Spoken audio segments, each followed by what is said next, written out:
অনাবৃষ্টিতে মৌলভীবাজারের ঝুরি উপজেলার ১১টি চা বাগান সহ জেলার ৯২টি চা বাগানের চা গাছ বিবর্ণ হয়ে গেছে। গাছে দেখা যাচ্ছে না নতুন কুড়ি।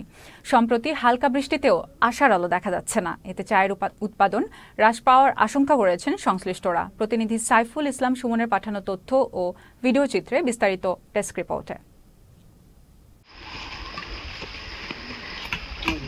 মৌলভীবাজারের জুড়ি উপজেলায় ১১টি চা বাগান সহ জেলায় ৯২টি চা বাগান রয়েছে। এখন চা গাছ থেকে পাতা তোলার সময়, কিন্তু দাবদাহ আর অনাবৃষ্টির কারণে বাড়ছে না চা গাছের কুঁড়ি, আসছে না নতুন পাতাও। খরায় পুড়ে গেছে বাগানের ৩০% চারা গাছ ও ১০% পুরাতন চা গাছ। সম্প্রতি হালকা বৃষ্টিতে স্বস্তি মিললেও বৃষ্টির পরিমাণ কম হওয়ায় আশার আলো দেখছেন না বাগানের শ্রমিকরা। খরার জন্য গাছ বিরুৎ সব চারা গাছ, অনেক চারা গাছ ক্ষতি হয়েছে, মরে গেছে। আর সামান্য হালকা হালকা পানি দিতে আসে, কুড়ের ঘরে থাকতেও আমরা কষ্ট হয়।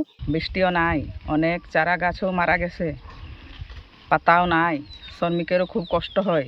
আমাদের তো কিছু বৃষ্টিরও দরকার, বৃষ্টি না হলে তো খুব কষ্ট হইব, এই শিল্পটা তো ধ্বংস হয়ে যাইব। এই মাসে খুব রোদ, আমাদের বৃষ্টি দরকার, আমাদের অনেক গরম লাগতেছে, গাছপালাও মরে যেতেছে, একটু পানির দরকার, বৃষ্টি দরকার। প্রত্যেকবার অনেক বৃষ্টি হয়েছে, এবার বৃষ্টি না হওয়ার কারণে অনেক জায়গায় চারা জলে ধ্বংস হয়ে যাচ্ছে।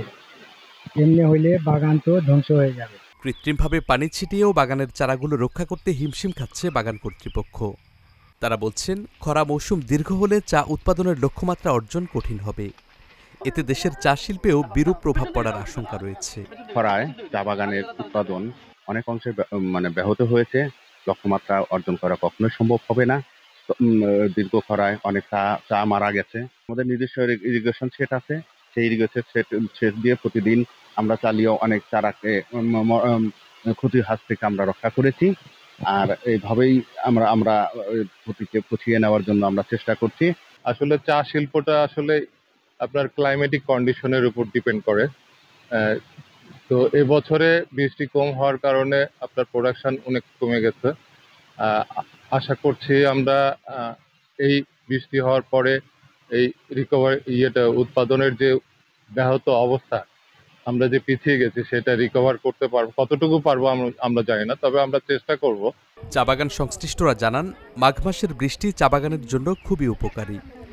মাঘে কোনো বৃষ্টি হয়নি, এ সময়টাতেও চা বাগান অঞ্চলে ১৫ সেন্টিমিটার বৃষ্টিপাত প্রয়োজন।